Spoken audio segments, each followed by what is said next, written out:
ഈശോയ്ക്കും അമ്മ മാതാവിനും 1000 നന്ദി പറയുന്നു. എൻ്റെ പേര് ഷിജി രാജു, എൻ്റെ മകൾ ഹന്ന രാജു.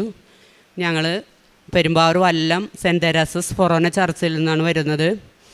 ഞാൻ ജനുവരി 8, 2025 ഉടമ്പടി എടുത്തത്. എൻ്റെ മകൾക്ക് വേണ്ടിയാണ് ഞാൻ ഉടമ്പടി എടുത്തത്.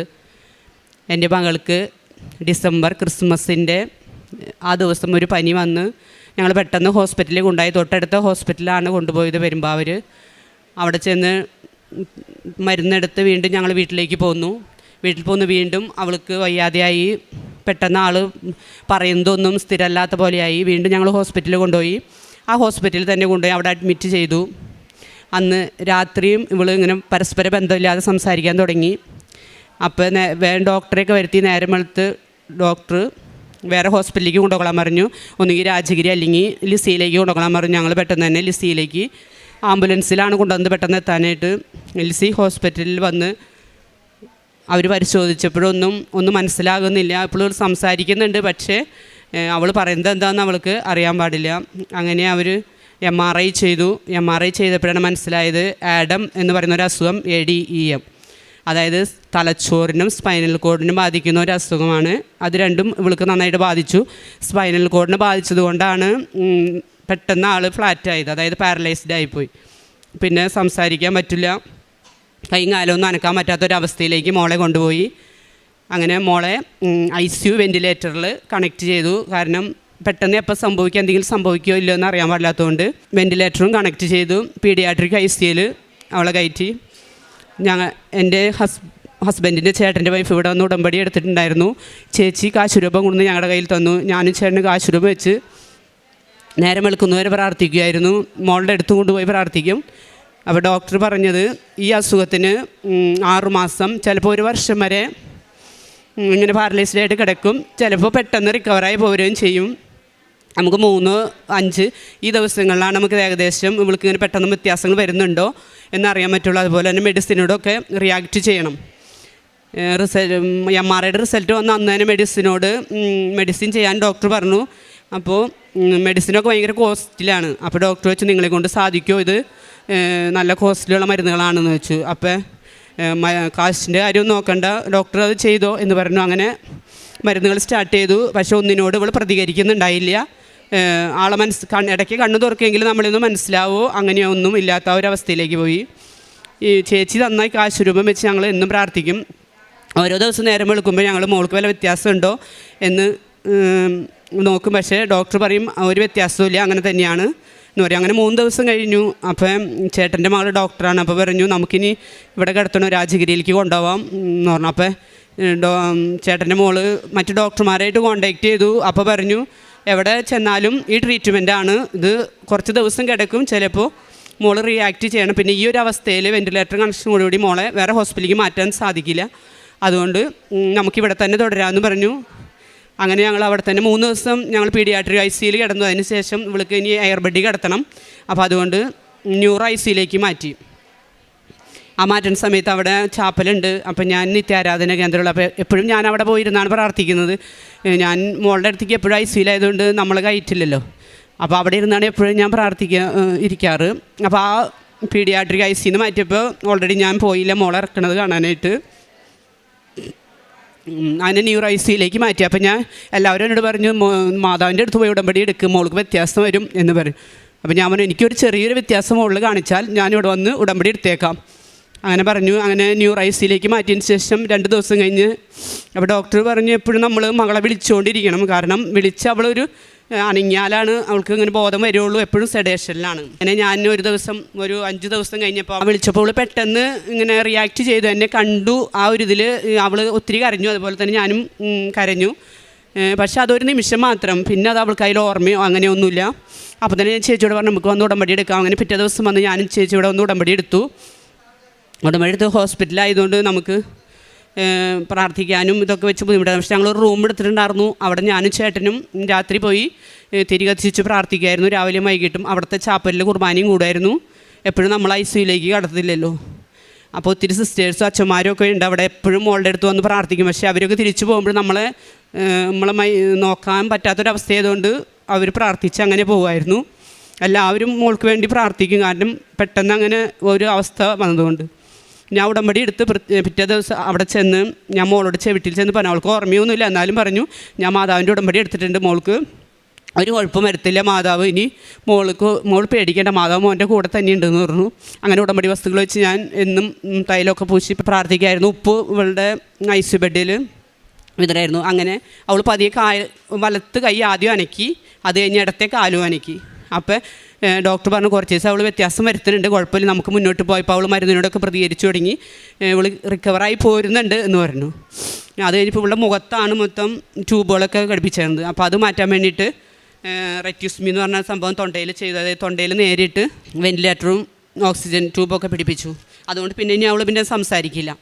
ഇനി അത് അടച്ചാൽ മാത്രമേ അവൾക്ക് സംസാരിക്കാൻ പറ്റുള്ളൂ.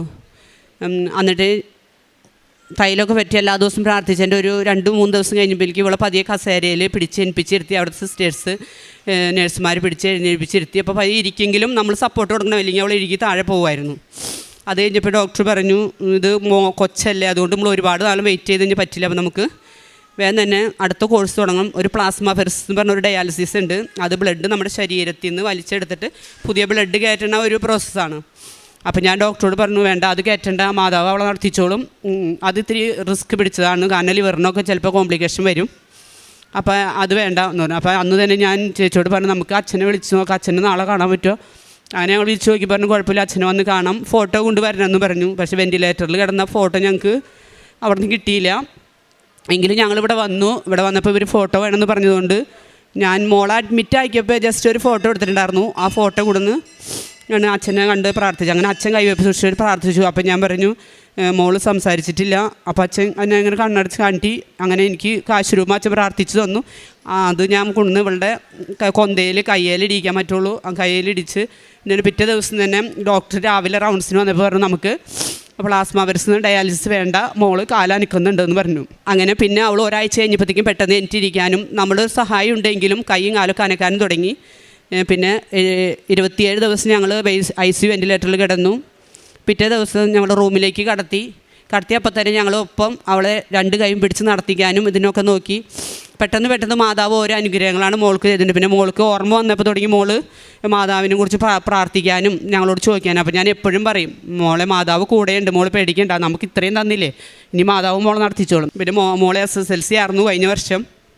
അപ്പോൾ SSLC എഴുതാൻ പറ്റുമോ ഇല്ലെന്ന് അറിയില്ല, കാരണം പാരലൈസ്ഡ് കൈയൊന്നും അനങ്ങില്ല, വലത്തെ കൈ അനങ്ങുന്നെങ്കിലും എഴുതുമ്പോൾ പേരൊന്നും ശരിയാവുന്നില്ല. അപ്പോൾ മിസ്സ് പറഞ്ഞു സാരമില്ല, നമുക്ക് എന്തായാലും അപ്ലൈ ചെയ്യാം, സ്ക്രൈബ് വെച്ച് എഴുതുന്നുണ്ടെങ്കിൽ എഴുതട്ടെ, കൊല്ലം കളയണ്ട എന്ന് പറഞ്ഞു.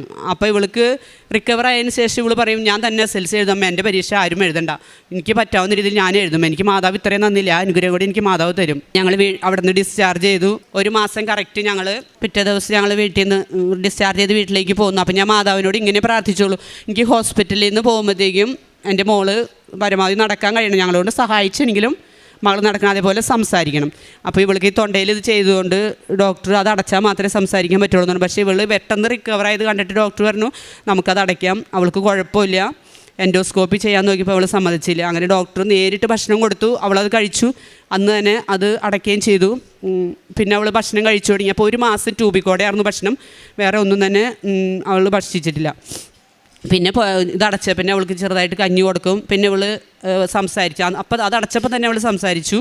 പിന്നെ വേറെ കുഴപ്പമൊന്നുമില്ല. അങ്ങനെ ഞങ്ങൾ വീട്ടിൽ ചെന്ന് 1 മാസം ഞങ്ങൾ ICUയിൽ കിടന്നിട്ടാണ് ഞങ്ങൾ വീട്ടിലേക്ക്. അപ്പോൾ ഡോക്ടർ പറഞ്ഞത് 6 മാസം, പിന്നെ അഥവാ അല്ലെങ്കിൽ നമ്മൾ പാലിയേറ്റീവിൽ പോകണം, പാലിയേറ്റീവ് കിടത്തി ഇവളെ നോക്കണം, ചിലപ്പോൾ 1 വർഷം കിടക്കേണ്ടി വരും, കാരണം മോളുടെ അവസ്ഥ കണ്ടിട്ട് അങ്ങനെയാണ് എന്ന് പറഞ്ഞു. പക്ഷേ ഡോക്ടർ തന്നെ അതിശയിച്ച് പോയി, ഇങ്ങനെ ഒരു കേസ് തന്നെ അവിടെ വന്നിട്ടില്ല. ഇതിന് മുമ്പ് 3-5 കേസുകൾ അങ്ങനെ പിള്ളേർക്ക് വന്നിട്ടുണ്ട്, അത്ര അധികം വരണ അസുഖമല്ല അത്. പക്ഷേ ആ പിള്ളേർ ചിലവരൊക്കെ പെട്ടെന്ന് റിക്കവറായി, ചിലവരിങ്ങനെ ഇപ്പോഴും ഇതുണ്ട്.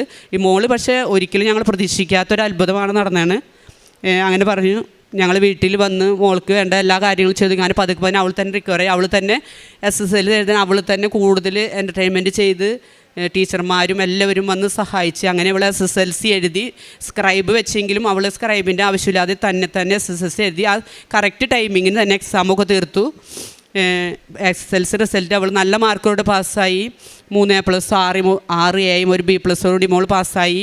ആരും ഒട്ടും പ്രതീക്ഷിച്ചതല്ല അങ്ങനെ മോൾ ഇത്രയും എഴുതുമെന്നൊന്നും പ്രതീക്ഷിച്ചില്ല. പക്ഷേ ഒത്തിരി അനുഗ്രഹമാണ് മാതാവ് ഞങ്ങൾക്ക് തന്നത്. എല്ലാ അനുഗ്രഹത്തിനും മാതാവിനും ഈശോയ്ക്ക് ഞങ്ങൾ ഒരുപാട് നന്ദി പറയുന്നത്. പിന്നെ പ്രേക്ഷിത പ്രവർത്തനമായിട്ട് ഇവിടുന്ന് പത്രം കൊണ്ടുപോകുമായിരുന്നു. അപ്പോൾ ഞാൻ പത്രം കൊടുക്കും, അപ്പോൾ ചേട്ടൻ കൊടുക്കുമെന്നൊന്നും എനിക്കറിയില്ല. എങ്കിലും പക്ഷേ ചേട്ടനും കൂടി എടുത്തുകൊണ്ട് പോയി. ഞങ്ങൾ 2 പേരും കൂടിയാണ് പത്രമൊക്കെ കൊണ്ടു കൊടുക്കാറ്. പിന്നെ നമ്മൾ കൊണ്ട് പറ്റുന്ന വിധത്തിൽ വയ്യാണ്ട് കിടക്കുന്നവർക്ക് സഹായിക്കുക, അവർക്ക് ഭക്ഷണം കൊടുക്കും. പിന്നെ വയ്യാണ്ട് കിടക്കുന്ന അവിടെയൊക്കെ പോയി അവർക്ക് വേണ്ടി ഭക്ഷണം ഉണ്ടാക്കി കൊടുക്കുക, അവരെ കാണുകയൊക്കെ ചെയ്യാറുണ്ടായിരുന്നു. അത്രയും വലിയ അനുഗ്രഹം തന്ന അമ്മ മാതാവിനും ഈശോയ്ക്കും ഞങ്ങൾ ഒത്തിരി നന്ദി പറയാറുണ്ട്. പിന്നെ ഈ ലോകം മുഴുവൻ ഒത്തിരി, കാരണം മോളുടെ ഇത് ഒത്തിരി വൈറലായതായിരുന്നു. അപ്പോൾ എല്ലാവരും തന്നെ ഞങ്ങൾക്ക് വേണ്ടി ഒത്തിരി പ്രാർത്ഥനയിലായിരുന്നു. ആ പ്രാർത്ഥന ഒന്നുകൊണ്ടും മാതാവിൻ്റെ അനുകൊണ്ടും വന്നുകൊണ്ടും മാത്രമാണ് ഞങ്ങൾക്ക് മോളെ കിട്ടിയത്. അല്ലെങ്കിൽ ഒരിക്കൽ പോലും ആരും തന്നെ പ്രതീക്ഷിച്ചല്ല മോളെ നമുക്ക് തിരിച്ച് കിട്ടുമെന്ന്. പിന്നെ അതുപോലെ തന്നെ നമുക്ക് സാമ്പത്തിക സഹായം ഒത്തിരി കോസ്റ്റ്ലി ആയിരുന്നു പറഞ്ഞു. പക്ഷെ നമ്മുടെ കയ്യിൽ അതൊന്നും ഉണ്ടായിരുന്നില്ല. പക്ഷെ ഓരോ ദിവസം ബില്ലടയ്ക്കുന്ന സമയം വരുമ്പോഴത്തേക്കും നമുക്ക് എവിടെ നിന്നെങ്കിലും പൈസ കിട്ടുമായിരുന്നു. അങ്ങനെ 2 ദിവസം കൂടുമ്പോൾ ബില്ലടയ്ക്കണമായിരുന്നു. അങ്ങനെ കൃത്യമായിട്ട് നമ്മൾ അതും അടച്ചു പോന്നിരുന്നു. അത്രയും വലിയ സഹായം അനുഗ്രഹം നമുക്ക് മാതാവ് ഒക്കെ ചെയ്യിക്കാറുണ്ട്. അതുപോലെ ICUയിൽ കിടക്കുന്ന മക്കളായാലും ഇവളുടെ സ്കൂളിലെ പ്രിൻസിപ്പളായാലും ഒത്തിരി അനുഗ്രഹം. പ്രിൻസിപ്പൾ പറയുമായിരുന്നു, നമുക്ക് നമ്മുടെ സ്വന്തം നല്ലല്ലോ മകൾ, നമുക്ക് ഈശോ തന്ന മകളല്ലേ, അപ്പോൾ ഈശോ നോക്കിക്കോളും, നമ്മൾ പ്രാർത്ഥിച്ചാൽ മതി. അങ്ങനെ പ്രിൻസിപ്പൾ എപ്പോഴും പറയുമായിരുന്നു. എല്ലാവർക്കും ഇത്രയും അനുഗ്രഹം മാതാവിന് ഈശോയ്ക്ക് ഞങ്ങൾ ഒത്തിരി നന്ദി പറയും. ഞാൻ ബെഡ് റിഡൻ ആയിരുന്നപ്പോൾ അമ്മ കൈമയും കാലുമയും ഒക്കെ എപ്പോഴും തൈലം പൂശി പ്രാർത്ഥിക്കുമായിരുന്നു. അതുപോലെ തന്നെ SSLC ഒന്നും എഴുതാൻ പറ്റുമെന്ന് ഞാൻ ഒരിക്കലും പ്രതീക്ഷിച്ചില്ല. എങ്കിൽ കൂടി എനിക്ക് നല്ല മാർക്കോട് കൂടി പാസ്സാകാൻ പറ്റി. ഇത്രയും അനുഗ്രഹം നൽകിയ ഈശോയ്ക്കും മാതാവിനും 1000 നന്ദി. ജെറമിയ 31:9 കണ്ണീരോടെയാണ് അവർ വരുന്നത്, എന്നാൽ ഞാൻ അവരെ ആശ്വസിപ്പിച്ച് നയിക്കും. ഞാൻ അവരെ നീരൊഴുക്കുകളിലേക്ക് നയിക്കും. അവരുടെ വഴി സുഗമമായിരിക്കും, അവർക്ക് കാലിടറുകയില്ല. ഷിജി രാജു എന്ന ഈ സഹോദരി ഇതിൻ്റെ സാക്ഷ്യം. കാരണം ഒട്ടും ചെറിയ രോഗമല്ല, വലിയ ക്ലേശവും ഒരുപക്ഷെ മരണം വരെ എത്താവുന്ന അപകടകരമായ അവസ്ഥയുള്ള ഒരു അസുഖമാണ്.